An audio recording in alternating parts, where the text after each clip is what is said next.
네, 반갑습니다. 저는 예쁜미소 바르니 치과의 고객관리실 실장으로 일하고 있는 유숙정입니다. 반갑습니다. 동네 예쁜미소 바르니 치과에 근무하신 지는 얼마나 되셨을까요? 제가 동네에 근무하기 전에 원래는 성면 예쁜미소 바르니 치과에서 근무를 하다가 이제 동네 예바에서 감사하게도 또 불러주셔가지고 동네 예바에 이제 근무를 지금 현재는 하고 있고, 그렇게 했을 때 예쁜미소 바르니 치과에서 근무한 지는 이제 10년이 올해 좀 넘은 것 같습니다. 고객 지원실 실장이라고 하셨는데요. 네. 고객 지원실은 뭔가요? 고객 지원실은 말 그대로 고객을 위해서 필요로 한 업무와 어떤 지원을 하는 부서라고 보시면 될 것 같습니다. 코디네이터가 모여있는 부서가 바로 고객 지원실이라고 보시면 될 것 같아요. 정확히 코디네이터가 하는 업무는 뭐가 있을까요? 코디네이터는 지금 이제 병원에 있어서 고객의 어떤 서비스를 담당하고 있는 직업이라고 보시면 될 것 같고요. 실제로 병원에서 하는 업무는 고객이 이제 병원에 입장했을 때부터 맞이, 그리고 접수, 예약, 그리고 뭐 치료 설명, 그리고 전화 응대, 이런 여러 가지의 고객과의 접점에 있어서 필요한 CS 업무를 담당하고 있는 직업이라고 이해를 하시면 될 것 같습니다. 지금 직책이 실장이신데, 네. 일반 코디네이터 직원분들과 혹시 다른 점이 있나요? 아무래도 일반 코디네이터랑 이제 상담 실장이랑 비교를 하면 가장 큰 거는 상담이 아닐까 싶습니다. 그래서 안 그래도 제가 하루는 이제 저희 직원한테 이 질문을 저도 물어봤거든요. 직원들은 또 상담 실장이랑 코디네이터에 대해서 어떤 차이를 또 생각을 하는지가 궁금해서 그래서 질문을 해봤더니 저희 부서에 이제 또 냉정한 직원이 한 명 있습니다. 그래서 그 직원이 얘기를 하기를 아무래도 이제 상담실장은 돈에 관련된 일을 더 많이 하고 본인들은 그렇지 않다라고 얘기를 하더라고요. 냉정한 직원 맞죠? 저 솔직하게 답변을 해줬는데 맞는 것 같아요. 상담실장은 아무래도 병원에서 상담을 하고 있는 만큼 병원 매출을 이제 올리는 것이 가장 큰 일이자 중책이라고 말씀을 드릴 수 있을 것 같습니다. 그러면 본인들은 뭘 한다고 하던가요? 본인들은 이제 제가 시키는 일들을 하고 고객이 원하는 일들을 하고 있습니다. 자꾸 없는 질문을 하시네요. 얘기를 미리 해주지 않은 질문을 하셔서 너무 당황스럽습니다. 네, 잘 들었고요. 네. 대학교를 졸업하고 네. 취업을 준비하는 학생들이 궁금해할 것 같아요. 네. 코디네이터가 되려면 어떻게 네. 해야 되는지 간략하게 소개해 주실 수 있을까요? 우선은 코디네이터가 되려는 본인의 어떤 의지만 있으면 사실 지금 바로 어떤 병원 문을 두드려 보는 것도 하나의 방법이 될 수 있는데요. 그런 게 아니라 나는 조금 더 준비가 되어 있는 상태에서 도전을 하고 싶다. 그러면 병원 코디네이터 자격증을 취득하는 거를 추천을 드리고 싶습니다. 왜냐하면 병원에서는 아무래도 코디네이터에게 어떤 적합한 그리고 필요로 하는 인재를 찾을 텐데 그러려면 병원 코디네이터가 기본적으로 어떤 일을 하는지 그리고 또 어떤 마인드를 가지고 일을 해야 하는지 그리고 이미지 메이킹은 어떻게 해야 되는지를 기본적으로 아는 것이 중요하고 이거를 아는 것과 모르는 것은 분명한 차이가 있다고 생각을 하거든요. 그래서 이렇게 자격증을 취득을 하면 아무래도 면접을 볼 때 플러스 요인이 돼서 보다 더 경쟁력이 있는 조건에서 합격을 하실 수 있을 것 같습니다. 저도 그랬거든요. 제가 기억하기로는 면접 보실 때 네. 빨간 운동화를 신고 가서 떨어질 뻔했다는 네. 소리를 들었는데요. 네. 그 얘기 조금 해주세요. 빨간 운동화는 어떻게 보면 제 입사 때부터 꼬리표처럼 달려오던 얘기라 사실 이제 잊을래야 잊을 수가 없네요. 이번이 제발 마지막 얘기였으면 좋겠고요.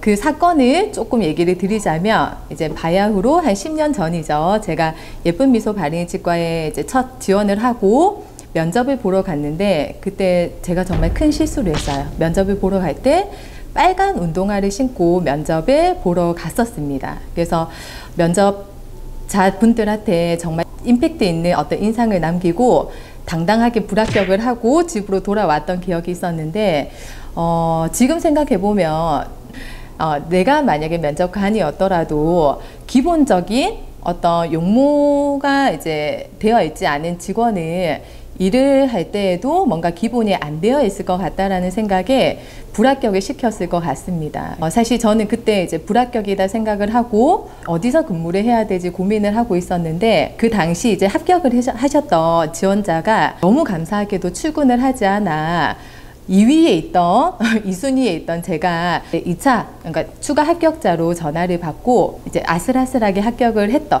그런 이야기인데, 합격을 하고 나서는 또 감사하게도 원장님이나 관리자분들이 빨간 운동화를 안 뽑았으면 어쩔 뻔했냐고, 그땐 제 이름이 빨간 운동화였거든요. 그래서 안 뽑았으면 어쩔 뻔했냐고 하시면서 채찍과 당근을 주셔서 지금도 아직도 열심히 그때의 기억을 잊지 않고 일을 하고 있습니다. 그래서 여러분들도 용모복장 너무 중요하니까 저와 같은 실수를 하지 않으셨으면 좋겠어요. 아마 없겠죠? 사실 어떤 분야에 취업을 하려고 하면 학력이라는 조항도 있잖아요. 네네네. 뭐 고등학교 졸업해야 된다, 아니면 대학교 네. 졸업해야 된다, 아니면 뭐 박사가 있어야 된다, 석사가 있어야 된다, 이런 게 있는데 코디네이터에도 학력이 중요할까요? 아니면 그런 제한 사항이 있나요?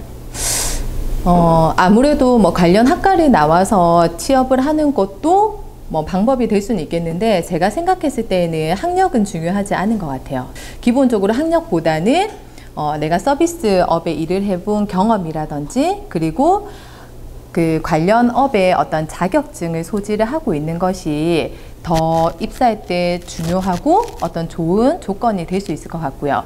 예를 들면 병원 코디네이터 자격증, 그리고 코디네이터로 일을 하다 보면 컴퓨터를 다루는 일들이 많아요. 그래서 컴퓨터에 관련된 자격증, 그리고 이제 뭐 보험 청구사 자격증, 그리고 그러니까 외국어 능력 등 이러한 조건을 한두 개만 가지고 있다 하더라도 나중에 입사하고도 그러니까 그 능력을 펼칠 수 있는 기회가 많을 거거든요. 근데 중요한 거는 사실 이런 자격증들도 입사 전에 무조건 취득해야 되는 건 아니에요. 저도 사실 입사 이후에 어떤 뭐 스피치 과정이라든지 그리고 강사 자격증 이 두 가지를 취득했었는데, 그걸 계기로 이제 강의도 하면서 지금 현재 제가 이제 코디네이터로 일하고 있는 직업, 그리고 상담으로 하는 업무에 있어서 많은 도움을 받고 있습니다. 제가 병원이나 혹시 제가 지금 눈물을 흘리고 있나요?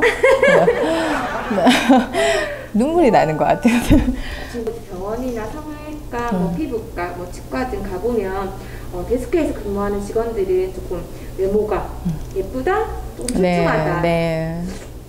네, 그렇습니다. 네. 네, 그런 분들이 많은 것 같은데 혹시 그것도 조금 고려 조건이 되나요?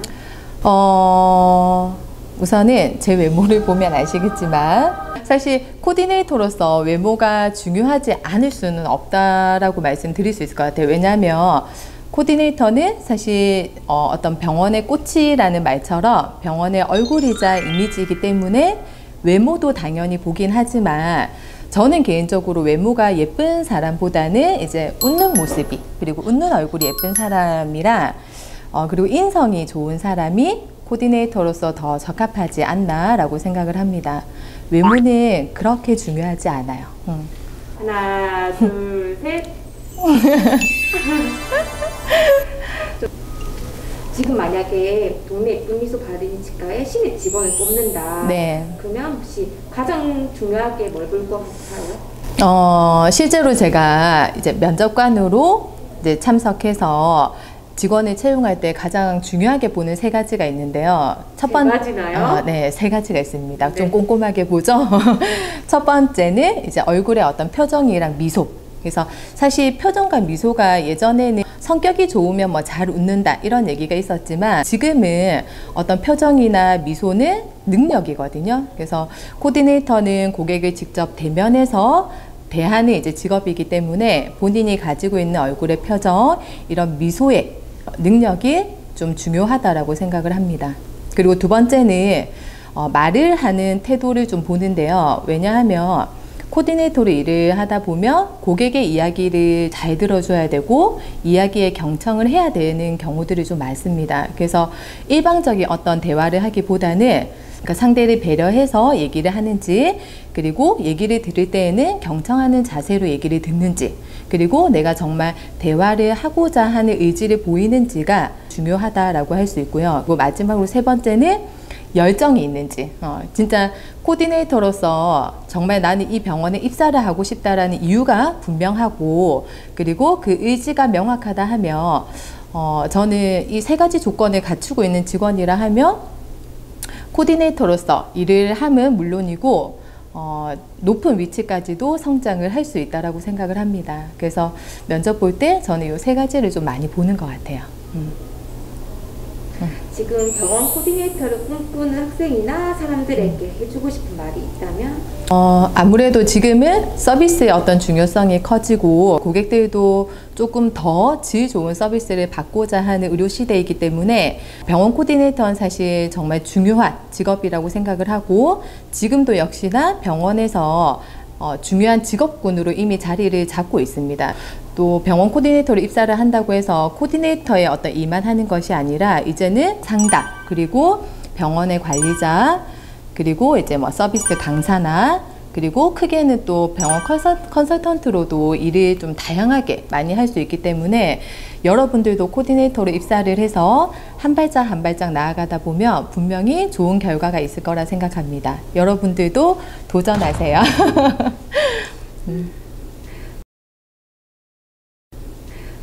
지금 워킹맘이시잖아요. 네. 근데 이제 또 병원에서도 중요한 직책을 맡고 계신데 네. 그런 부분을 조금 얘기해 주세요. 워킹맘으로서 일하는 엄마의 마음 어떤가요? 네. 사실 워킹맘으로 일하는 거는 솔직히 말씀드리면 정말 힘든 일인 것 같기는 해요. 왜냐면 사실 이것도 어떤 부모의 욕심, 그리고 일의 욕심이 많으면 많을수록 조금 더 버거워지고 그 무게가 커지는 것 같기는 하거든요. 근데 저는 사실 두 가지를 좀 다 잡기 위한 어떤 욕심이 있는 사람인 것 같아요. 그러니까 가정에서도 우리 아이를 위해 내가 좋은 부모가 되기 위해서 노력을 하고 있고, 그리고 직장에서도 내가 이제 실장이라는 위치에서 직원들을 끌고 가기 위해, 그리고 또 원장님한테 좋은 또 관리자 역할을 보여주기 위해서 욕심을 가지고 일을 하다 보니까 한 번씩 좀 지칠 때가 있습니다. 그래서 지칠 때가 있으면 그냥 아무 생각 없이 떠나고 싶을 때 이렇게 또 우리 홍막가 실장님이 일을 더 주시네요. 그래서 사실 더 힘들어요. 일단은 제가 하는 데까지는 열심히 해볼 계획이라 좋은 엄마 포기하지 않을 거고요. 그리고 멋진 실장 포기하지 않을 겁니다. 멋있다. 네. 자꾸 없는 질문을 해요.